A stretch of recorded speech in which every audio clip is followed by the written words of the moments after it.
Hello everyone, welcome to Titans NCTT. I am Ayush Mohan and today we are going to start lesson 3 of Sanskrit. That is Shabdaha evam Vakya Rachna, which means words and framing sentences.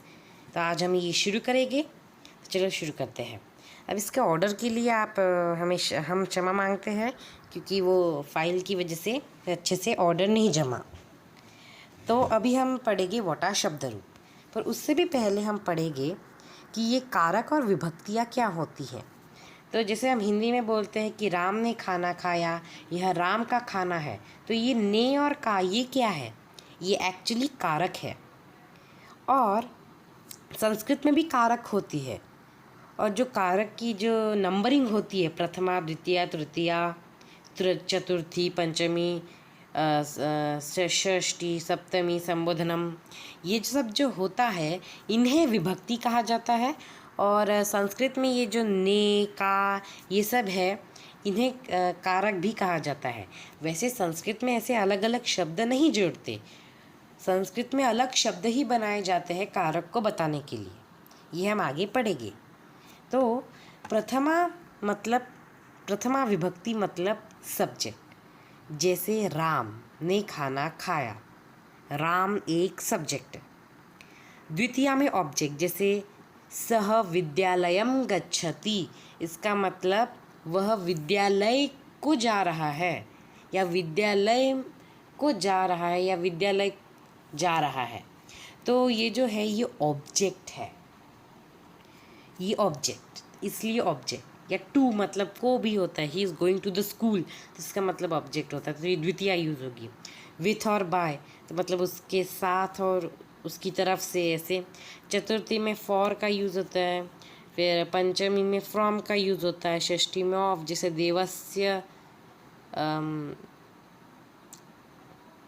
भोजनम, तो मतलब जैसे देव का भोजन।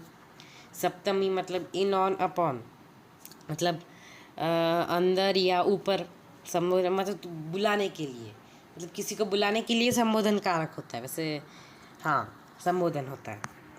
आगे बढ़ने के बाद हम पढ़ेंगे अकारांत पुल्लिंग देव शब्द रूप। मैंने यहाँ सिर्फ शब्द लिखा है, इसे शब्द रूप भी कहा जा सकता है। तो अब हम आए हैं शब्द रूप। जैसे अकारांत, जैसे देव अ से एंड होता है, देव अ अकारांत। माला आ से एंड होता है। इकारांत, ईकारांत, उकारांत, ऊकारांत, रुकारांत, ऐसे शब्द होते हैं।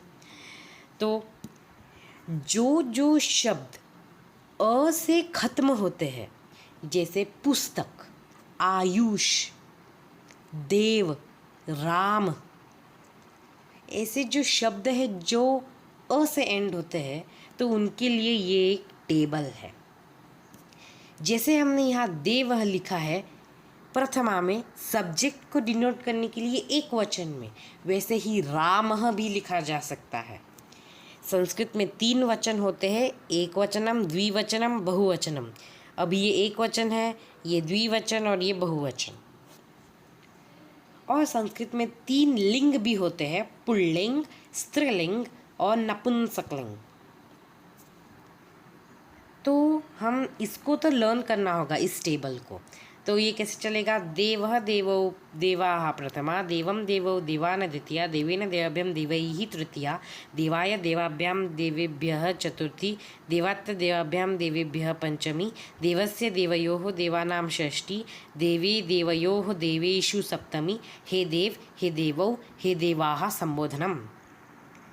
हे देव मतलब टू कॉल, मतलब हे देव इधर आ जाओ, ऐसे बोल सकते हैं ना, मतलब टू कॉल देव समवन। देवस्य मीन्स दिस इज देवस्य पुस्तकः। अब हम पढ़ेंगे लकार। लकार मतलब होता है टेंस। लट लकार मतलब होता है प्रेजेंट टेंस, वर्तमान काल। हिंदी में हम बोलते हैं राहुल खाना खा रहा है, ये प्रेजेंट टेंस से खा रहा है। संस्कृत में ये जो मैंने लिखा है प्रत्यय, इनको धातु में जोड़ना है। धातु मतलब base form of the verb, किसी भी क्रिया का निश्चित फॉर्म। जैसे लिखना हिंदी में बोलेंगे, पर लिख हिंदी में बोलेंगे। अब लिख में ये प्रत्यय जोड़े तो ये हो जाएगा प्रेजेंट टेंस में। तीतः अन्ति सीथः थ आमी आव आम। प्रथम पुरुष, मध्यम पुरुष और उत्तम पुरुष, ये अब आगे समझाते हैं। उदाहरण के लिए हम लिख धातु को चलाया, लिखति लिखतः लिखन्ति लिखसि लिखतः लिखतः लिखामि लिखाव लिखाम।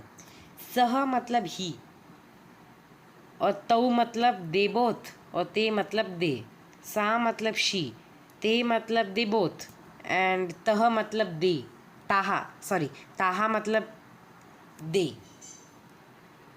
ऐसे ये तत् ते तानी ये भी सेम ही है, पर सह तौते ये पुल्लिंग के लिए, सह तौताहा ये सह ते ता सा ते ताहा ये स्त्रीलिंग के लिए, तत्ते तानी पुल्लिंग के लिए, सॉरी नपुंसकलिंग के लिए। ये है। अब इनका भी टेबल होता है, जैसे हमने देव का टेबल सीखा वैसे ही सह तौते तम तौतान तेन ताभ्यम ऐसे होता है। ये हम बाद में सीखेंगे, आपको ये सीखना ही होगा अगर आपको संस्कृत पढ़नी है। वैसे ही त्वम युवाम यूयम मतलब you both and you all. अहम आवाम वयम मतलब मैं, हम दोनों, हम सब। तो ये सब्जेक्ट के लिए हमने ऐसे ही लिखा है कि अगर सेंटेंस बनाना हो तो हम लिख सकते हैं वयम लिखाम। तो अगर बहुवचन है तो आपको लिखाम लिखना होगा। अब स्पष्टीकरण कर लेते हैं। एग्जाम्पल के लिए बालकः लिखति, बॉय इज राइटिंग या बॉय राइट्स। तो बालकः मतलब देवः, बालकः या सब्जेक्ट है, इसलिए हमने प्रथमा विभक्ति ली है और एक वचन है इसलिए। और लिखति, अब चूँकि ये बालकः प्रथमा में है और एक वचन में है, मतलब एक वचन में है, तो हमने वर्ब को भी एक वचन में लिया है। और फिर बालकः पाठम लिखति, ये तो समझ आता है कि बालकः लिखति, तो ये पाठम क्यों? क्योंकि पाठम एक्चुअली ऑब्जेक्ट है, कर्म है। तो मतलब बालकः पाठ को लिख रहा है, को मतलब टू, और टू मतलब द्विवचन। इससे भी आसान ऑब्जेक्ट, पाठ एक ऑब्जेक्ट है, तो देवम मतलब द्विवचन है ना, सॉरी द्वितीय है ना विभक्ति, तो देवम इसलिए पाठम। फिर इसका फॉर्मेशन, संस्कृत का फॉर्मेशन होता है सब्जेक्ट ऑब्जेक्ट वर्ब, ऐसा होता है ये फॉर्मेशन। अब यहाँ एक और चीज़ है कि पाठम तो अभी यहाँ एक वचन में और सब्जेक्ट भी एक वचन में ही है। अगर आपका ऑब्जेक्ट बहुवचन में हुआ तो ये मत समझना कि अगर ऑब्जेक्ट बहुवचन में है तो आप क्रिया को भी बहुवचन में लिखेंगे। आपको सब्जेक्ट देखना होगा क्रिया को डिटरमाइन करने के लिए। Note, Sanskrit can be written in any order, कोई भी ऑर्डर में लिखा जा सकता है। लिख सकते हैं लिखति बालकः पाठम, पाठम लिखति बालकः, या लिखति बालकः पाठम, पाठम बालकः लिखति, ऐसा बहुत बार बोल सकते हैं। पर अगर आप कोई एग्ज़ाम दे रहे हो तो आपको यही लिखना होगा subject plus object plus verb. तो धन्यवादम, आपका बहुत बहुत शुक्रिया कि आप हमारे टाइटन्स के साथ जुड़े। Thank you for joining us and take care of yourself and your family by staying home। और कोरोना से आप सुरक्षित रहे। Thank you very much।